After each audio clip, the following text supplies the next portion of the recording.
अधिकारियों ने चेतावनी दी कि अगर सूखा जारी रहा तो तेहरान जल्द ही रहने लायक नहीं बचेगा। 1.5 करोड़ से अधिक ईरानी अपनी जान गंवाने के कगार पर हैं।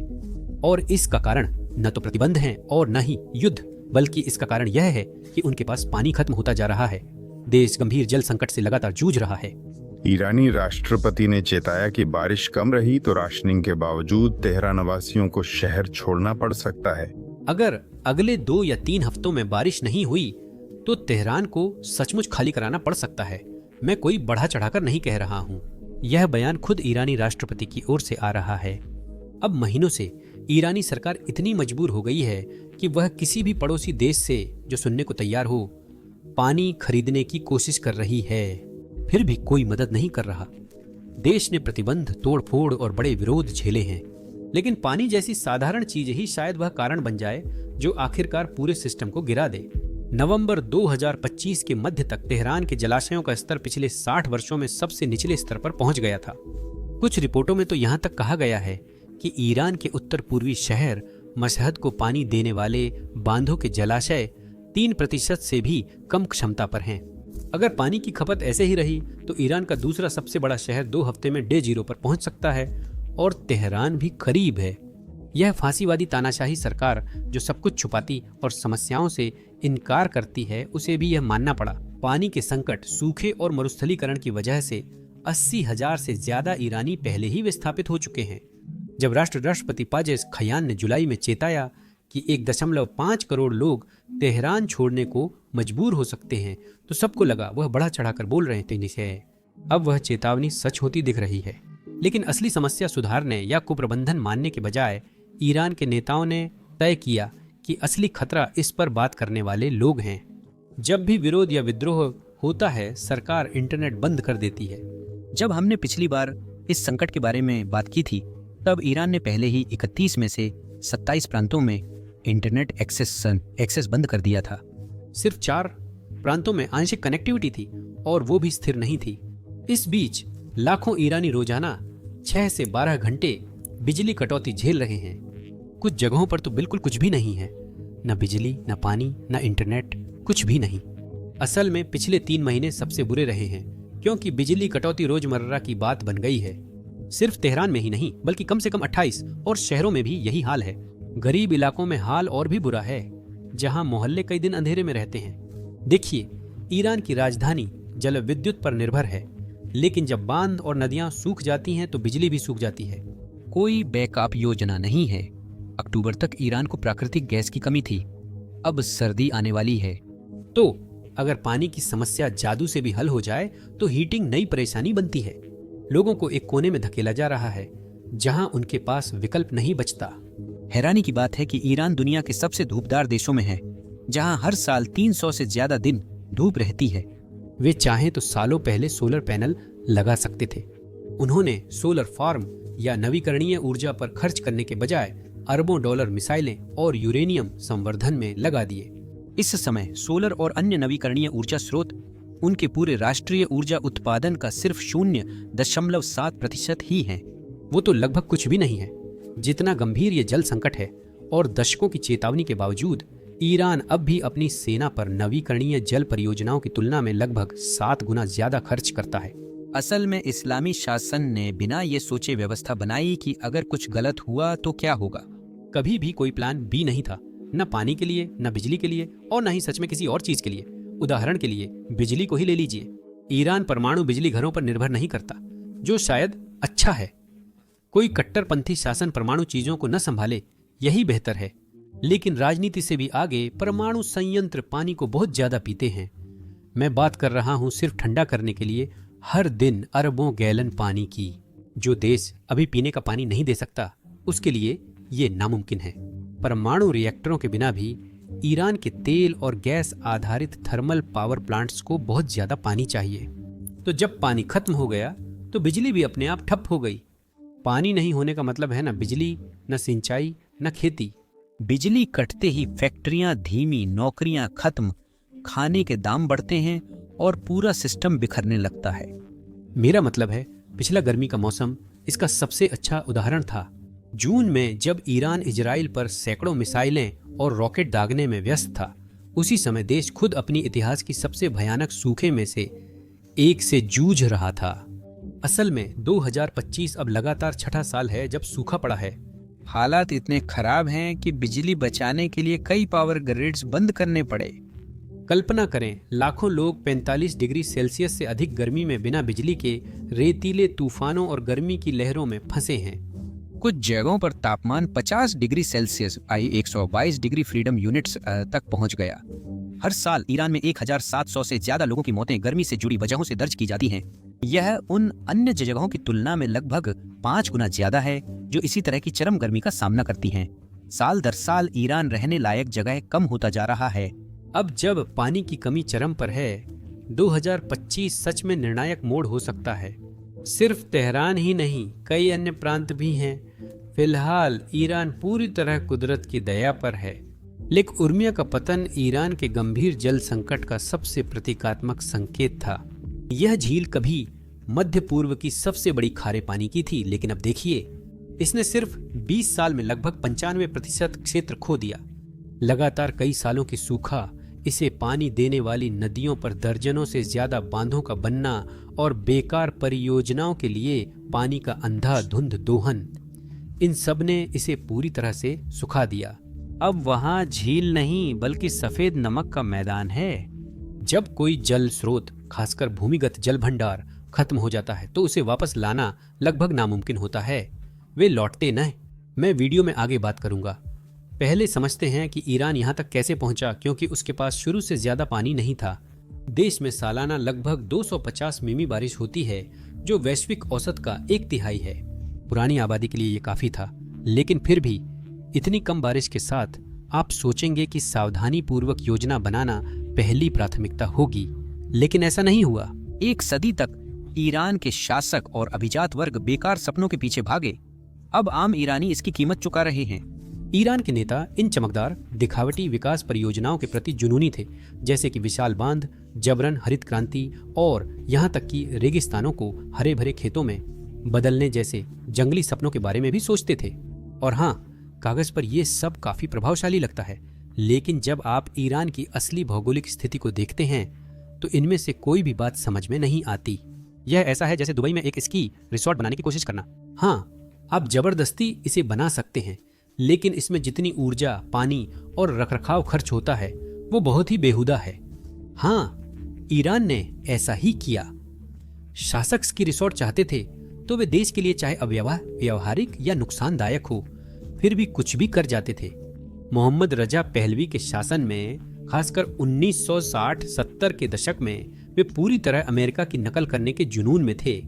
हूवर डैम और टेनेसी वैली अथॉरिटी जैसे बड़े अमेरिकी प्रोजेक्ट्स ने उन्हें पूरी तरह से मोहित कर लिया था। 1950 के दशक में शाह ने टेनेसी वैली अथॉरिटी के पूर्व अधिकारियों की एक अमेरिकी कंपनी को काम पर रखा। ईरान के खुजेस्तान प्रांत की जल प्रणाली को फिर से डिजाइन करने के लिए टीवीए ने अमेरिका के गरीब इलाकों को बांधों से उपजाऊ खेतों में बदला था। शाह वह चमत्कार ईरान में दोहराने को जुनूनी हो गए। अमेरिकियों ने ईरान को करुण नदी विकास योजना में मदद की, जिससे शहीद अब्बास पुर बांध बना, जो उस समय मध्य पूर्व की सबसे बड़ी बिजली और सिंचाई परियोजनाओं में से था। कुछ समय के लिए यह वास्तव में काम कर गया। टेनेसी वैली अथॉरिटी शैली के कार्यक्रम के शुरुआती चरणों ने खुजेस्तान में सिंचाई नेटवर्क का विस्तार करने में मदद की, पास के शहरों के लिए बिजली उत्पादन बढ़ाया और ऐसी नई कृषि भूमि खोली जो पहले मौजूद नहीं थी। शाह के लिए यह साबित करता था कि ईरान अपनी इंजीनियरिंग से आधुनिक बन सकता है। जल्दी ही कंक्रीट के बांध और स्टील संरचनाएं प्रगति और आधुनिकता के प्रतीक बन गईं। ईरान के नेतृत्व को जितने ज्यादा हो सकें उतने और जितनी जल्दी बन सकें उतनी जल्दी ये सब चाहिए थे। इनमें से कोई भी बांध वास्तव में ईरान की भौगोलिक स्थिति या जलवायु के लिए उपयुक्त था या नहीं, ऐसा लगता है कि किसी ने कभी जांचने की जहमत ही नहीं उठाई। 1970 दशक के अंत तक हर जगह बांध बन गए थे। शाह का मेगा प्रोजेक्ट्स का जुनून इतना था कि स्कूल, स्वास्थ्य सेवा और स्थिर नौकरियों जैसी जरूरतें नजरअंदाज हो गईं। लोग तंग आ चुके थे। इससे पहले कि गुस्सा फूटता, 1969 की इस्लामी क्रांति आई और देश बदल गया। शुरुआत में आम ईरानी लोगों को उम्मीद थी कि नई इस्लामी सरकार असली समस्याओं पर ध्यान देगी, लेकिन ऐसा नहीं हुआ। इसके बजाय नई हुकूमत भी पुरानी वाली की तरह ही जिद्दी निकली। उन्होंने शाह की लगभग हर नीति को खारिज कर दिया। सिवाय उसके उस जुनून के जिसमें वह हर दिखने वाली नदी पर बांध बनाना चाहता था। इस मामले में दोनों हुकूमतें पूरी तरह सहमत थीं। शाह के दौर में सब बुरा नहीं था, कुछ शुरुआती परियोजनाएं फायदेमंद रहीं। 1963 में डेज बांध ने जरूरतमंद क्षेत्रों को जल विद्युत और सिंचाई दी। हैरानी की बात है कि ईरान के जल और कृषि सुधारों में सिर्फ अमेरिकी ही शामिल नहीं थे। विश्व बैंक, इटली और इजराइल ने भी 1960 के दशक में ईरान की मदद की थी। इस्लामिक क्रांति से पहले उनके संबंध बिल्कुल अलग थे। पूरा क्षेत्र इजराइल के तेज आधुनिकीकरण की सराहना करता था, खासकर इस बात की कि उसने रेगिस्तानी बंजर जमीन को उपजाऊ खेतों में कैसे बदल दिया। 1962 में जब खजाबिन प्रांत में एक बड़ा भूकंप आया और क्षेत्र के कृषि आधार का बड़ा हिस्सा नष्ट हो गया, तो ईरानी सरकार ने इजरायली विशेषज्ञों से तकनीकी सहायता स्वीकार की। इन टीमों ने ईरानी इंजीनियरों के साथ मिलकर गांवों का सर्वेक्षण किया, नए गहरे कुएं खोदे, स्थानीय अधिकारियों को सिंचाई, फसल योजना पर सलाह दी और किसानों को मिट्टी प्रबंधन सिखाया, जैसे इजरायली कीबुत्ज फार्म में होता है। सिर्फ कुछ ही वर्षों में वह जमीन जो सूखी पथरीली थी और जिसे स्थानीय अधिकारियों ने लगभग बेकार मान लिया था, उसमें स्पष्ट सुधार दिखने लगे। आज ईरान और इजराइल के साथ काम करने की कल्पना भी नामुमकिन लगती है। ईरान कभी इजराइल से मदद नहीं मांगेगा, हालांकि वे अभी पूरे क्षेत्र में सबसे बेहतरीन हैं। यह छोटा सा देश असफल हो जाना चाहिए था। इसके पास मुश्किल से ही पानी था, इसकी ज्यादातर जमीन सूखी और पथरीली थी और पूरे क्षेत्र को उम्मीद थी कि यह हमेशा संघर्ष करता रहेगा, लेकिन गिरने के बजाय इजराइल ने इसका हल निकाल लिया। आज यह लगभग सारा अपशिष्ट जल पुनः उपयोग करता है, डिसैलिनेशन प्लांट चलाता है जो सूखे में भी पीने का पानी देते हैं और निर्जन इलाकों में भी खेती करता है। यह मध्य पूर्व के कुछ देशों में है जिसने जल सुरक्षा हासिल की है। लेकिन 1969 में इस्लामी क्रांति के बाद इजराइल से जरा भी जुड़ी कोई भी चीज तुरंत ही पूरी तरह से प्रतिबंधित हो गई। नए क्रांतिकारी नेता ने पहले दिन से ही इजराइल को दुश्मन के रूप में देखा। इजराइल से सहयोग अब तुरंत गद्दारी माना जाता है, चाहे वह कितना भी लाभकारी हो। रातों रात इजरायलियों द्वारा लाई गई सभी तकनीकें, तरीके और व्यावहारिक सबक एक तरफ फेंक दिए गए और भुला दिए गए। फिर इराक के साथ वह क्रूर युद्ध आया और अंतर्राष्ट्रीय अलगाव के साल शुरू हो गए। तभी ईरानी नेताओं को महसूस हुआ कि खाद्य आत्मनिर्भरता जीवन और सुरक्षा के लिए जरूरी है। विदेशी अनाज या बाहरी विशेषज्ञता पर निर्भरता अब कमजोरी मानी जाती है जिसका दुश्मन लाभ उठा सकते हैं। इसलिए सरकार ने अपनी खुद की हरित क्रांति का संस्करण बनाने में पूरी ताकत झोंक दी। उन्होंने हजारों कुएं खोदे, हर दिशा में कृषि भूमि बढ़ाई और किसानों को अधिक उत्पादन के लिए प्रोत्साहित किया। अपने देश को खाना खिलाना और आत्मनिर्भर बनना सुनने में बहुत अच्छा लगता है।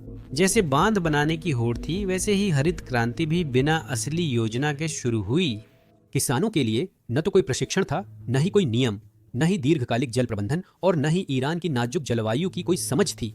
लोग जमीन के नीचे के पानी से खेतों को भरने लगे ताकि वे फसलें उगा सके जिन्हें असल में उन इलाकों में कभी बोया ही नहीं जाना चाहिए था। फिर हालात और बिगड़े जब ईरान की आबादी तेजी से बढ़ी। क्रांति के बाद नई सरकार ने वास्तव में बड़े परिवारों को प्रोत्साहित किया। उन्होंने शाह के पहले के परिवार नियोजन कार्यक्रमों में बदलाव किया और आयतुल्लाह खुमैनी ने तो महिलाओं से यहाँ तक कह दिया कि वे इस्लामिक रिपब्लिक के लिए भविष्य की सेनाएं तैयार करने के लिए और बच्चे पैदा करें।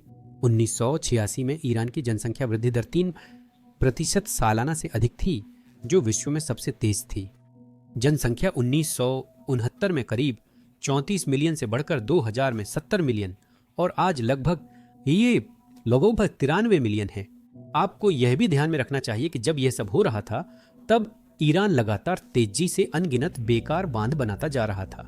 वे इतने दीवाने हो गए कि 2000 के शुरुआती सालों तक ईरान दुनिया का तीसरा सबसे बड़ा बांध निर्माता था, चीन और जापान के बाद।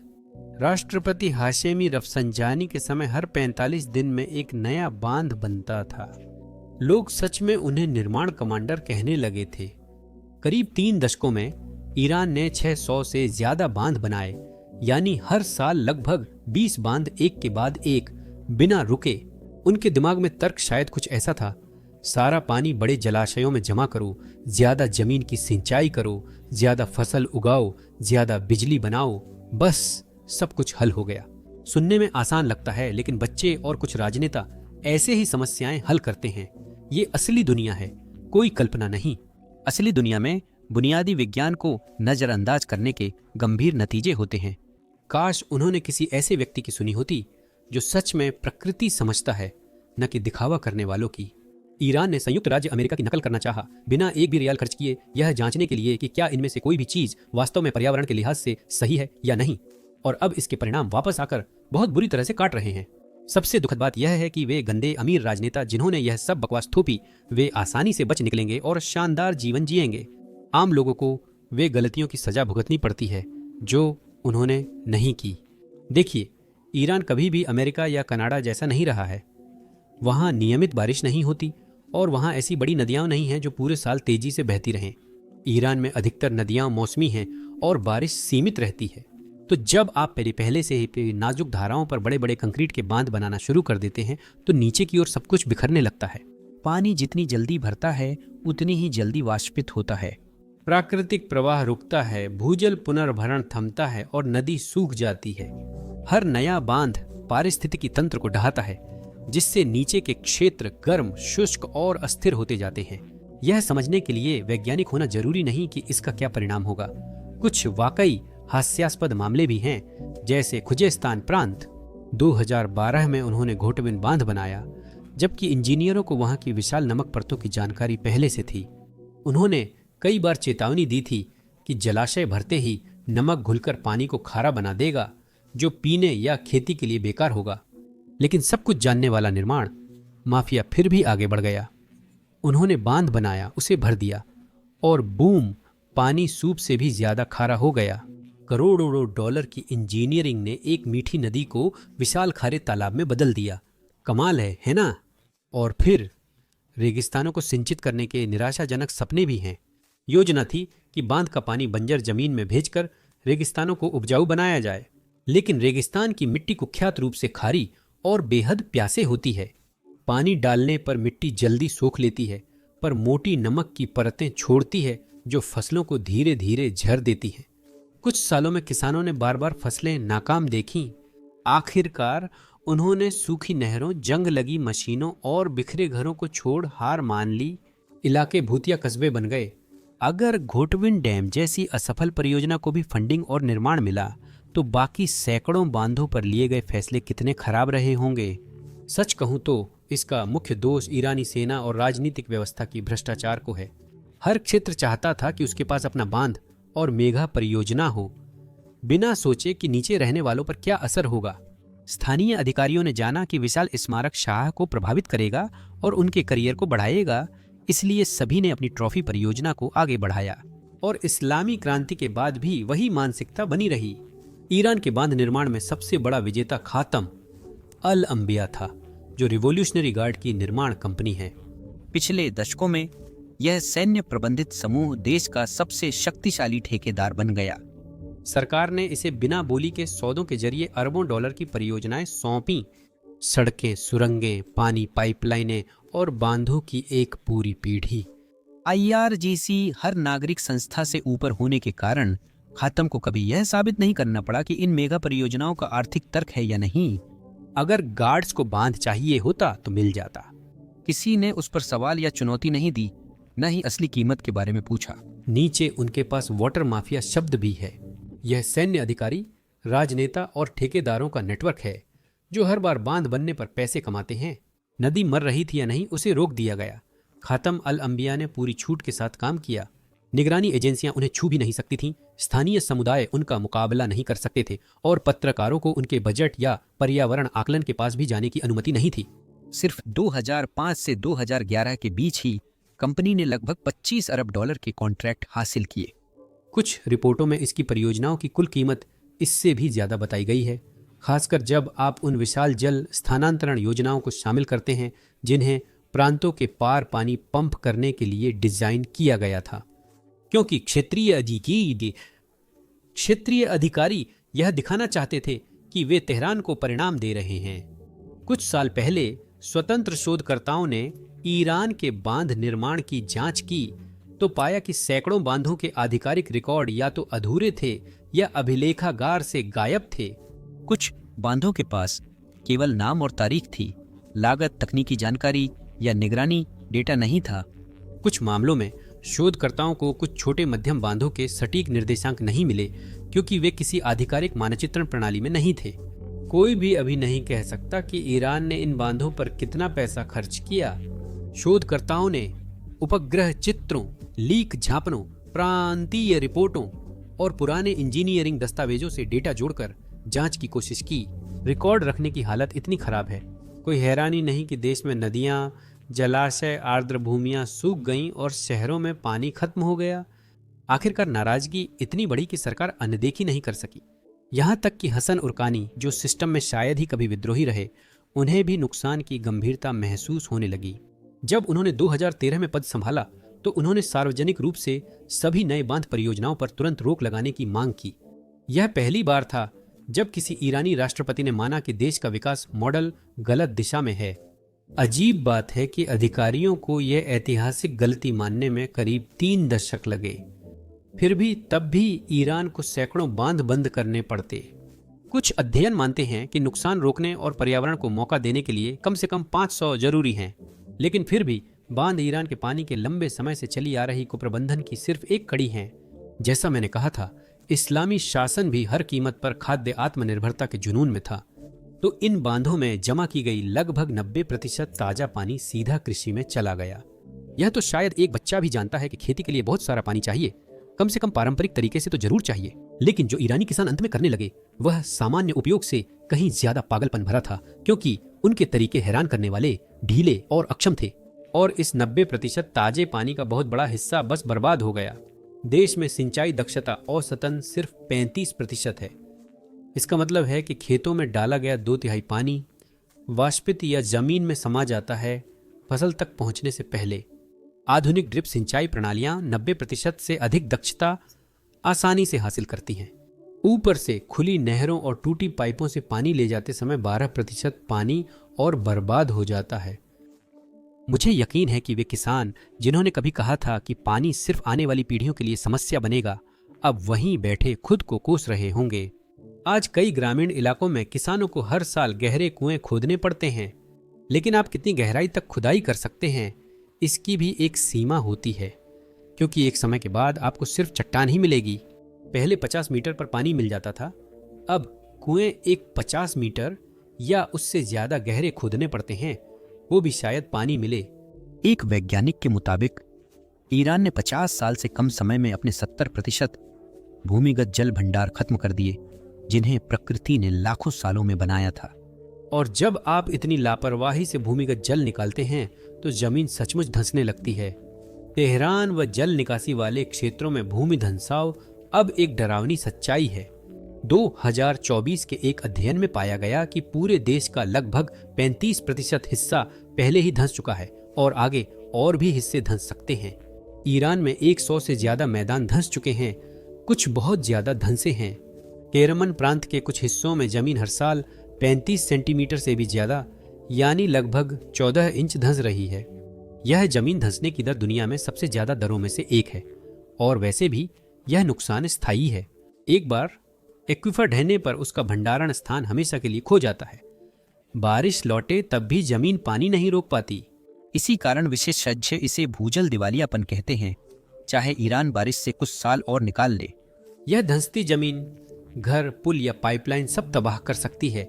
ये कभी भी धंस सकते हैं। ऐसा लगता है जैसे प्रकृति माता का सब्र टूट गया।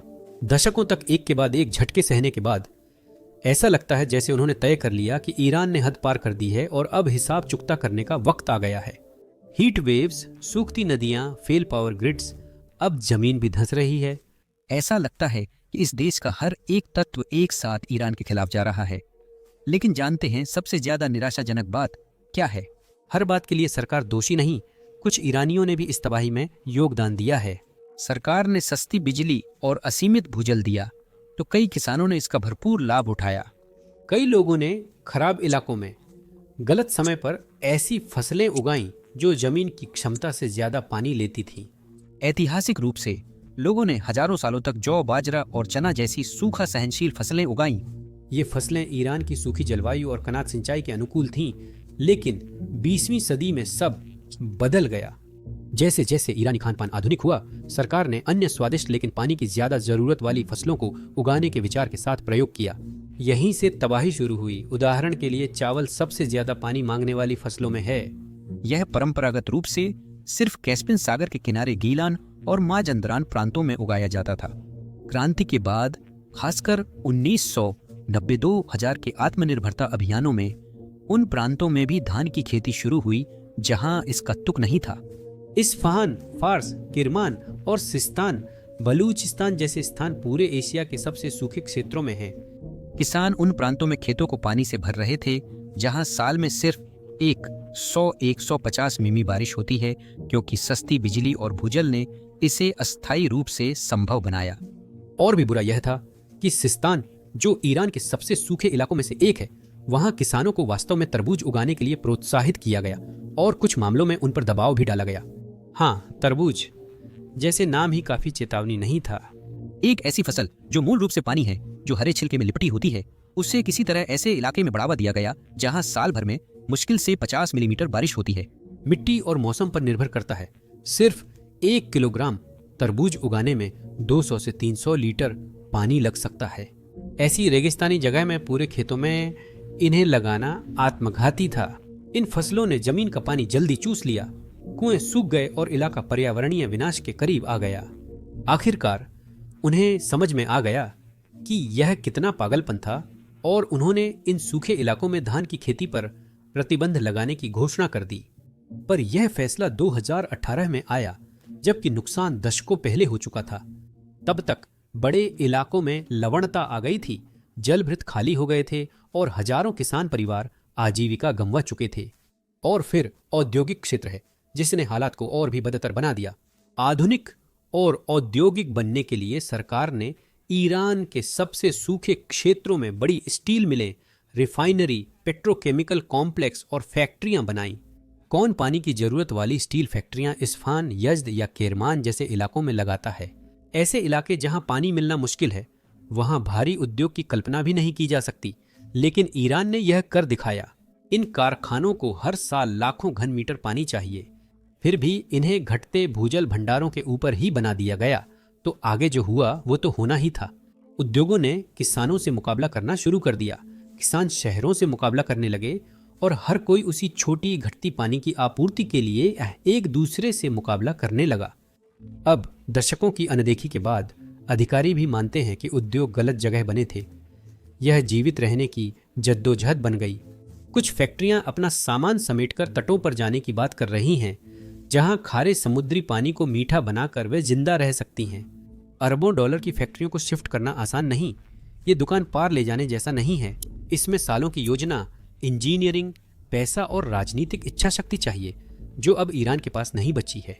इन सब अफरा तफरी के साथ ईरान को जलवायु परिवर्तन से भी झटका लग रहा है, जो पूरी तरह उसकी गलती नहीं है।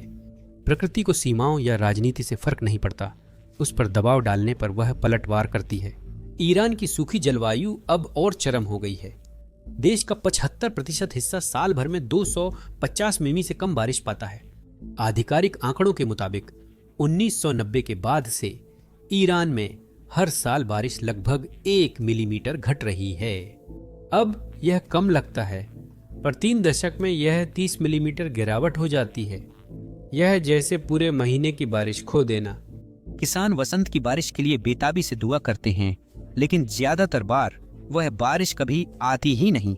और जब आखिरकार बारिश होती भी है, तो वह आमतौर पर छोटी तेज बौछारों के रूप में आती है, जो अचानक बाढ़ का कारण बनती है, बजाय इसके कि धीरे धीरे जमीन में समा जाए। यह दोनों ही हालातों में सबसे बुरा है। जब बारिश चाहिए तब सूखा, और जब नहीं चाहिए तब बाढ़।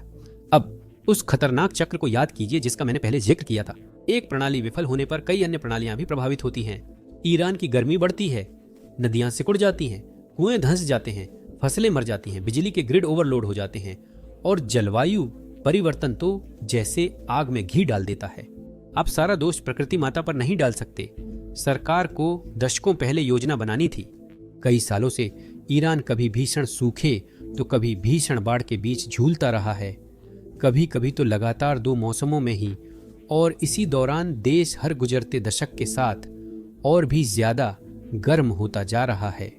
ईरान की गर्मियां हमेशा गर्म रही हैं, लेकिन अब उन्होंने इंसानी सहनशक्ति की हदें पार कर दी हैं। देश का औसत तापमान हर दशक में 0.4 डिग्री सेल्सियस बढ़ा है, जो वैश्विक औसत से 2 गुना है। अब सोचिए, हर दशक में 0.4 डिग्री सेल्सियस शुरू में कम लगता है, पर जल्दी असर करता है। हर साल गर्मियां लंबी और गर्म होती जाती हैं और वाष्पीकरण तेज होता है। तापमान बढ़ने पर खुला पानी तेजी से वाष्पित होता है। कुछ ईरानी जलाशयों में वाष्पीकरण से हर साल पानी की ऊंचाई 2 मीटर तक घट सकती है। यह ईरान की पहाड़ी बर्फ पर भी असर डालता है, जिस पर वह हमेशा निर्भर रहा है। झाग्रोस और अल्बोर्स पर्वत पहले प्राकृतिक जल भंडार थे। सर्दियों में बर्फ गिरकर गहराई तक जमती और वसंत गर्मियों में धीरे धीरे पिघलती थी। धीमे प्रवाह ने करूण, करकह, झयंदे, राद और कई छोटी धाराओं को महीनों तक बहाया, जो ईरान के जल चक्र की रीढ़ थीं। अब वह प्रणाली भी ढह रही है, क्योंकि सर्दियां गर्म हो गई हैं और बर्फ टिकती नहीं है। ईरान में मौसम डेटा के अनुसार कई क्षेत्रों में बर्फ पिछले दशकों में आधी से ज्यादा कम हुई है, और जो बर्फ गिरती भी है वह बहुत जल्दी पिघल जाती है। इससे जनवरी या फरवरी में अचानक बाढ़ आ जाती है, जो बिल्कुल मौसम के बाहर है। और उस अचानक आई बाढ़ के बाद पहाड़ों के पास देने के लिए कुछ भी नहीं बचता।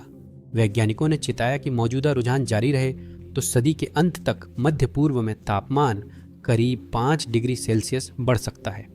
5 डिग्री की गर्मी प्रांतों को खुले आसमान के नीचे ओवन बना देती है। हम ऐसे भविष्य की बात कर रहे हैं जहां बाहर जाना या काम करना थका देने और खतरनाक हो जाएगा, और स्कूल या रोजमर्रा के काम भी जोखिम भरे बन जाएंगे। और सच कहूं तो ये तो तब है जब यहाँ के लोग अगले कुछ सालों में किसी तरह जिंदा रह जाएं, क्योंकि वे पहले से ही भयानक जल संकट में हैं, जो अभी जिंदगियां तबाह कर रहा है। इन समस्याओं के बढ़ने के बावजूद अभी बहुत कुछ बाकी है। ईरान की नदियां, आर्द्र भूमियां और झीलें गायब होने से जमीन अपनी धूल से बचाव की प्राकृतिक ढाल खो रही है। तो हवाएं हर कण, हर जर्रा उठा लेती हैं और उसे एक अंधाधुंध, दम घोंटने वाले रेतीले तूफान में बदल देती हैं। ये तूफान आ रहा है। तूफान परेशान और जानलेवा है। ये जितनी सूक्ष्म कणों को अपने साथ ले जाते हैं वो हैरान कर देने वाला है, और लोग इन्हें पूरी तरह से सांस के साथ अंदर ले लेते हैं। सांस की बीमारियां, अस्थमा और पुराने संक्रमण क्षेत्र में तेजी से बढ़ रहे हैं। अस्पतालों पर बोझ खासकर 120 दिनों की हवा के मौसम में बढ़ जाता है। वो समय जब रेगिस्तान दिन रात लगातार महीनों तक आपके सिर पर सांस लेता रहता है, और सरकार इस सब के बारे में क्या कर रही है? वे बस कभी कभी मास्क बांटते हैं, स्कूल 1-2 दिन बंद करते हैं और लोगों से घर में रहने को कहते हैं। यही उनका प्लान है, जो कि बिल्कुल बेवकूफ़ी है, क्योंकि इन धूल भरी आंधियों में से कुछ सिर्फ घंटों तक नहीं बल्कि लगातार 4 महीने तक चलती हैं। आप साल के 1/3 हिस्से तक परिवारों को घर में बंद नहीं कर सकते, और इससे कोई फायदा भी नहीं होगा। ये आंधियां इतनी ताकतवर होती हैं कि धूल हर दरार में घुस जाती है, खिड़कियों को हिला देती है, हर सतह पर जम जाती है, और पूरे मोहल्ले को एक तरह से धीमी गति वाली आपदा क्षेत्र में बदल देती है। जो लोग वहां रहते हैं उनके लिए या तो वहां से भागना है, या हर गर्मी में दोहराए जाने वाले एक बुरे सपने को सहना है। अंदर ही अंदर ईरानी सरकार जानती है कि वह एक पूरी तरह से विनाशकारी आपदा का सामना कर रही है, लेकिन वे सिर्फ प्रार्थना करके उम्मीद करते हैं कि समस्या खुद ही ठीक हो जाएगी। और हाँ, आस्था शक्तिशाली हो सकती है, लेकिन सरकार का काम यह नहीं है कि वह करदाताओं का पैसा निगल जाए और फिर बाकी सभी के साथ बैठकर प्रार्थना करती रहे। मैं मजाक नहीं कर रहा, यह सच है। 2021 के अंत में इस्फहान के किसान नदियां सूखने पर विरोध कर रहे थे। आयतुल्लाह आला मोहल्दा, जो कट्टरपंथी मौलवी और राष्ट्रपति रईसी के ससुर हैं, ने किसानों को ठोस समाधान देने के बजाय डांटा और कहा कि समाधान सिर्फ बारिश के लिए और दिल से प्रार्थना करना है। आप शायद अंदाजा लगा सकते हैं कि यह सलाह किसानों को कैसी लगी होगी जब वे अपनी जमीन को धूल में बदलते देख रहे थे। आम ईरानियों का सब्र पहले ही जवाब दे रहा था। यह आग में घी डालने जैसा था। सोचिए, हर दिन यहाँ रहना, हर सुबह बस उम्मीद के साथ जागना कि आप थोड़ा पानी जुटा लें ताकि कुछ दिन और निकल जाएं। जब सरकार बुनियादी जरूरतें जैसे पानी, बिजली नहीं दे पाती तो विरोध और अशांति निश्चित है। फिर भी उसके पास किसी तरह युद्ध छेड़ने, दूसरे देशों के साथ एकजुटता दिखाने और मिसाइलों व रॉकेटों पर अरबों खर्च करने का समय और पैसा है। मसलन खुजिस्तान दक्षिण पश्चिमी प्रांत पीढ़ियों से ईरान के लिए पानी का ताज रहा है। यहाँ शक्तिशाली कारून और कारह नदियां थीं, जो देश की 2 सबसे महत्वपूर्ण नदियां हैं। इन नदियों ने खेतों को सींचा, शहरों को सहारा दिया, और ये दुनिया की सबसे समृद्ध आर्द्र भूमि प्रणालियों में से एक मेसोपोटामियन मार्शेस तक बहती थीं।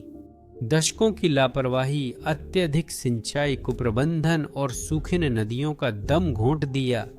2021 की गर्मियों में नुकसान सामने आ गया। जुलाई में जब तापमान 50 डिग्री से ऊपर था, कई शहरों में कई दिनों तक नलों में पानी नहीं आया। दुनिया के सबसे गर्म इलाकों में हजारों लोग बिना पीने के पानी के थे आए, तो स्वाभाविक रूप से लोगों को विरोध करने के लिए मजबूर होना पड़ा। शुरू में वे पानी के लिए गुहार लगाते हुए नारे लगा रहे थे, हम प्यासे हैं, लेकिन यह ज्यादा देर तक शालीन नहीं रहा। कुछ ही घंटों में ये नारे पूरे प्रांत में सरकार विरोधी व्यापक प्रदर्शनों में बदल गए। हैरानी की बात है कि आयतुल्ला खामेनी, जो शायद ही कभी प्रदर्शनकारियों का पक्ष लेते हैं, उन्होंने भी कंधे उचकाकर मान लिया कि इन लोगों का गुस्सा जायज है। लेकिन जब वह टीवी पर सोच समझकर सहानुभूति जता रहे थे, तब सुरक्षा बल जमीन पर वही कर रहे थे जो वे हमेशा करते हैं, भीड़ पर गोलियां चला रहे थे। कई नौजवान मारे गए, दर्जनों गिरफ्तार हुए। उनका सिर्फ जुर्म था 50 डिग्री की गर्मी में पानी के हक की मांग करना। सख्ती के बावजूद विरोध जारी रहे और लोग हफ्तों तक सड़कों पर उतरे। ईरान में तेहरान और इस्फहान सहित लोग रात को छतों पर एकजुटता में नारे लगाने लगे। पानी की कमी ने लोगों को उतना एकजुट कर दिया जितना कोई भी राजनीतिक आंदोलन कभी नहीं कर सका था। क्योंकि सच कहूं तो अगर सरकार पानी ही नहीं दे सकती तो उसका क्या फायदा। यहाँ तक कि अधिकारी भी पहले हिचकिचाए, क्योंकि वे जानते थे कि प्यासे लोगों को कुचलना कितना भयानक लगेगा। आखिरकार वे फिर पुरानी आदतों पर लौटे। बल प्रयोग, वादे हुए, पर हमेशा की तरह कुछ नहीं बदला। अब भी खुजेस्तान सूखे में फंसा है। वहां के लोग प्यासे, निराश और भुला दिए गए हैं। खुजेस्तान विरोध के बाद इंटरनेट बंद करना सरकार की मुख्य रणनीति बन गई।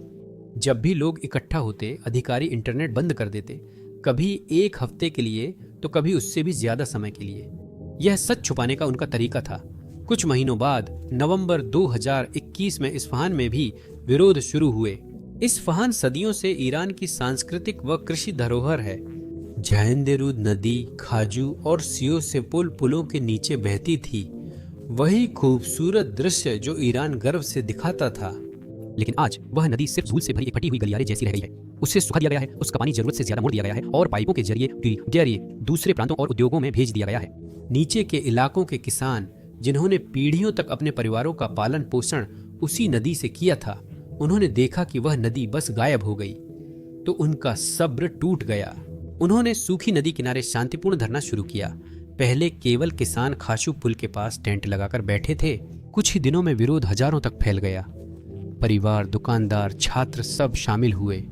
माहौल विरोध जैसा नहीं बल्कि निराशा के त्योहार जैसी बड़ी सार्वजनिक सभा लग रही थी। राज्य टीवी ने भी इसे थोड़ी देर कवर किया, जो आमतौर पर नहीं होता, लेकिन यह ज्यादा देर नहीं चला। जैसे जैसे भीड़ बढ़ी, नारों ने हमें पानी दो से राजनीतिक नारों का रूप ले लिया और सरकार का सब्र खत्म हो गया। 26 नवंबर को सुरक्षा बलों ने कार्रवाई कर टेंट जलाए और बुलडोजर से कैंपसाइट तोड़ा। पुलिस ने डंडों से हमला किया, 500 लोगों पर आंसू गैस छोड़ी, माताएं बच्चों संग भागी और बुजुर्ग किसानों की पिटाई हुई। रातों रात एक शांतिपूर्ण धरना युद्ध का मैदान बन गया। लेकिन इस बर्बरता ने केवल और अधिक गुस्सा भड़का दिया। शाम और अगले दिन इस्फहान में प्रदर्शनकारियों और दंगा पुलिस के बीच जबरदस्त सड़क लड़ाइयां हुईं। गुस्साई भीड़ ने सर्वोच्च नेता की मौत के नारे लगाए और जवाबी कार्रवाई की कसम खाई। महिलाएं सुरक्षा अधिकारियों के सामने डटकर खड़ी हो गई और पूछने लगीं कि वे उन लोगों पर गोली क्यों चला रहे हैं जो सिर्फ पानी की मांग कर रहे थे। लेकिन पुलिस लगातार गोली चलाती रही। इस बार उन्होंने बर्ड शॉट से भरी शॉटगन का इस्तेमाल किया। दर्जनों लोग घायल हुए, कई के चेहरे पर गोली लगी और कुछ ने आंखों की रोशनी खो बैठे। तस्वीरें इतनी भयानक हैं कि हम उन्हें यहाँ दिखा भी नहीं सकते।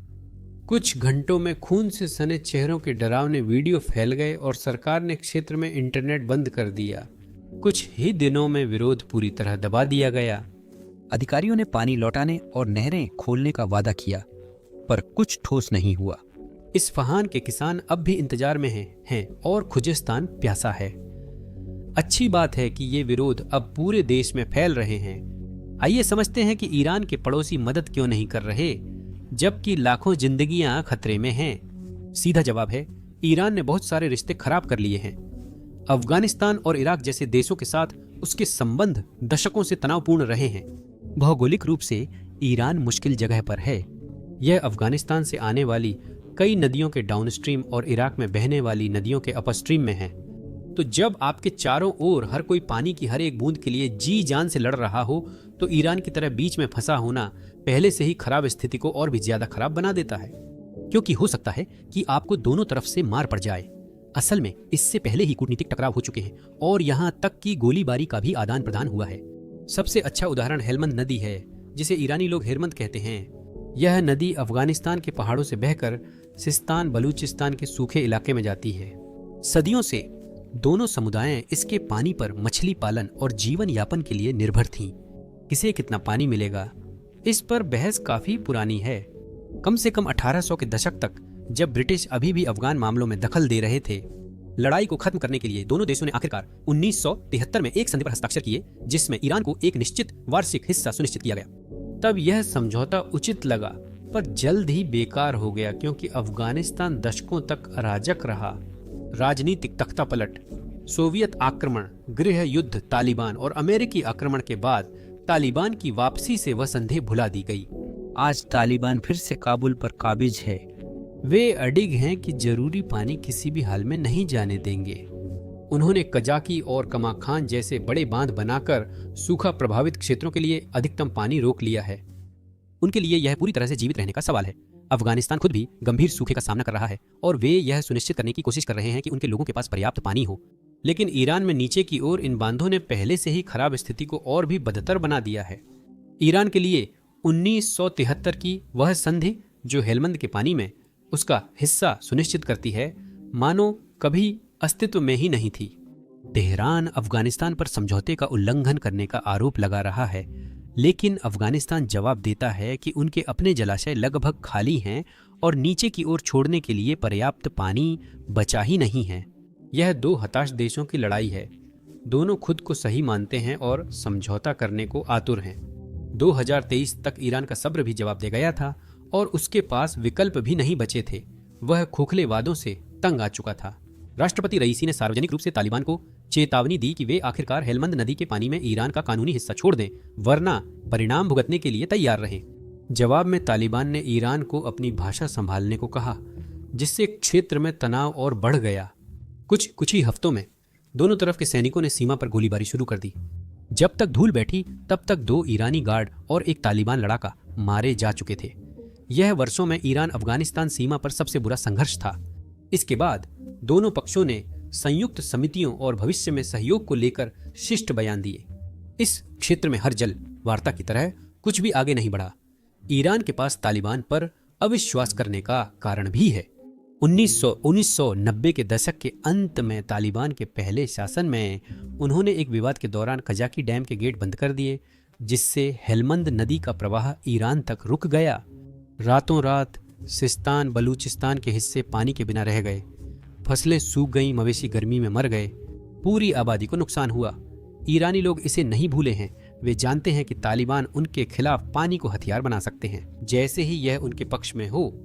दिलचस्प है कि ईरान ने सिस्तान में 4 बड़े जलाशय इसी भरोसे बनाए कि हेलमंद का वादा किया पानी मिलेगा, लेकिन वह पानी कभी नहीं आया और आज वे जलाशय सूखे और वीरान हैं।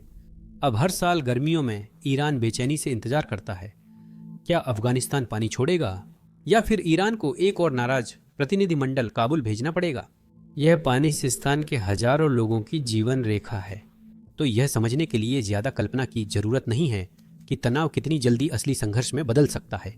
ईरानी अधिकारी और स्थानीय मीडिया पहले ही पानी की जंग जैसे शब्दों का इस्तेमाल करने लगे हैं, और सच कहूं तो यह समझना काफी आसान है कि ऐसा क्यों हो रहा है। विडंबना यह है कि ईरान जिस बात का अफगानिस्तान पर आरोप लगाता है, वही खुद इराक के साथ करता है। पश्चिम में ईरान कई सहायक नदियों को नियंत्रित करता है जो टिग्रिस नदी में मिलती हैं। पिछले 1 दशक में ईरान ने बांध बनाए हैं, सुरंगें खोदी हैं और इन नदियों को अपने क्षेत्र के अंदर गहरा मोड़ दिया है, अक्सर बगदाद को बिना बताए ही। 2020 के बाद ईरान की धारून डैम जैसी परियोजनाओं ने सिरवान नदी का 80-85% प्रवाह रोक दिया है, जिससे इराकी कुर्दिस्तान के पूरे जिलों में सूखा पड़ गया है। और यह तो तब है जब आप तुर्की और सीरिया के ऊपर की ओर बने विशाल बांध नेटवर्क को इसमें जोड़ें। इराक हर दिशा से दबाव में है और ईरान भी उसी दबाव का हिस्सा है। इसके परिणाम विनाशकारी रहे हैं। 2018 में बसरा, जहां 20 लाख से ज्यादा लोग रहते हैं, ने अपनी सबसे बड़ी जल आपदा झेली। शत्त अल अरब से खारा प्रदूषित पानी शहर में आया क्योंकि ऊपर पानी मोड़ने से नदियां सूख गईं। 1,18,000 से ज्यादा लोग चकत्ते, दस्त, संक्रमण और विषाक्तता के कारण अस्पताल में भर्ती हुए और तब से हालात और भी खराब होते गए हैं। हर साल राजनयिक बैठकें होती हैं, लेकिन हमेशा दुखद बयानों और बिना किसी प्रगति के खत्म होती हैं। अब ईरान की तरह इराक और अफगानिस्तान भी गिरावट की दौड़ में फंसे हैं। हर देश पानी के लिए बेताब है, लेकिन जितना कोई अपने लिए पकड़ता है उतना ही दूसरों के लिए हालात खराब होते जाते हैं। सहयोग के बिना यह सीधी गिरावट की दौड़ बन जाती है। मुझ पर भरोसा करें, यह दौड़ कोई नहीं जीतना चाहता। क्या सच में कोई उम्मीद या समाधान है इससे पहले कि ईरान डे जीरो तक पहुंचे? सच कहूं तो ज्यादा नहीं, लेकिन ईरान के पास कुछ विकल्प हैं जो डे जीरो को कुछ साल टाल सकते हैं। हालांकि क्या मौजूदा सरकार वाकई में इसे कर पाएगी, यह एक बिल्कुल अलग सवाल है। उदाहरण के लिए केप टाउन, दक्षिण अफ्रीका, वह शहर है जो पानी खत्म होने के करीब था और दुनिया का पहला बड़ा महानगर बन सकता था। 2018 में केप टाउन डे जीरो से केवल 90 दिन दूर था। केप टाउन का सबसे बड़ा जलाशय टिवाटोस गल्फ डैम लगभग 13% क्षमता तक गिर गया था और उसमें से भी केवल लगभग 5% ही उपयोग करने लायक था। शहर में घबराहट फैल गई। निवासियों से कहा गया कि उन्हें प्रति व्यक्ति प्रतिदिन केवल 50 लीटर पानी में ही गुजारा करना होगा। यह एक छोटी सी नहाने की बारी, एक बार टॉयलेट फ्लश करने के बराबर है और खाना बनाने के लिए लगभग कुछ भी नहीं बचता। सरकारी निरीक्षकों ने घर घर पानी की खपत की निगरानी शुरू की। सार्वजनिक फव्वारे बंद कर दिए गए, कार धोना, लॉन में पानी देना, पूल भरना, सब कुछ प्रतिबंधित कर दिया गया। लोग आपातकालीन वितरण केंद्रों पर राशन लेने के लिए कतार में खड़े हो गए। रेस्तरां ने नल का पानी परोसना बंद कर दिया। बड़ी कंपनियों को भी संचालन बदलना या बंद होने का खतरा था। केप टाउन ने तेजी से डिसैलिनेशन यूनिट्स बनाने, अपशिष्ट जल पुनः उपयोग करने और नए भूमिगत जल कुएं खोदने का काम किया। हर एक बूंद कीमती थी। कठोर संरक्षण, सख्त निगरानी और किस्मत के सहारे आखिरकार बारिश आ गई। जलाशय इतने भर गए कि दिन शून्य बार बार टलता रहा जब तक संकट टला नहीं। ईरान को ये सब 2025 की गर्मियों से पहले ही शुरू कर देना चाहिए था। अब बहुत देर हो गई है। कुछ जगहें वापसी के बिंदु से आगे निकल चुकी हैं। सिस्तान में कई बस्तियां खत्म हो गई हैं। लगभग 30% लोग पानी की तलाश में शहर छोड़कर बाहर या पास के कस्बों में जा चुके हैं। यह पैटर्न यारदस्त, केरमान, दक्षिण खुरासान, खुजेस्तान और तेहरान के पास भी दोहराया जा रहा है। देश अंदर से खोखला होता जा रहा है। सालों पहले ईसा कलांतरी, ईरान के पूर्व कृषि मंत्री और देश के शीर्ष पर्यावरण विशेषज्ञों में से एक, ने एक ऐसी चेतावनी दी थी जिसे पूरे देश को झकझोर देना चाहिए था। उन्होंने कहा कि अगर ईरान ऐसे ही चलता रहा तो 5 करोड़ लोग यानी 70% आबादी पानी की तलाश में पलायन को मजबूर होंगे। पहले यह अतिशयोक्तिपूर्ण लगता था, अब डरावनी हकीकत के करीब लगता है। अभी ईरान के लिए सबसे अच्छा उपाय समुद्री जल को मीठा बनाना है।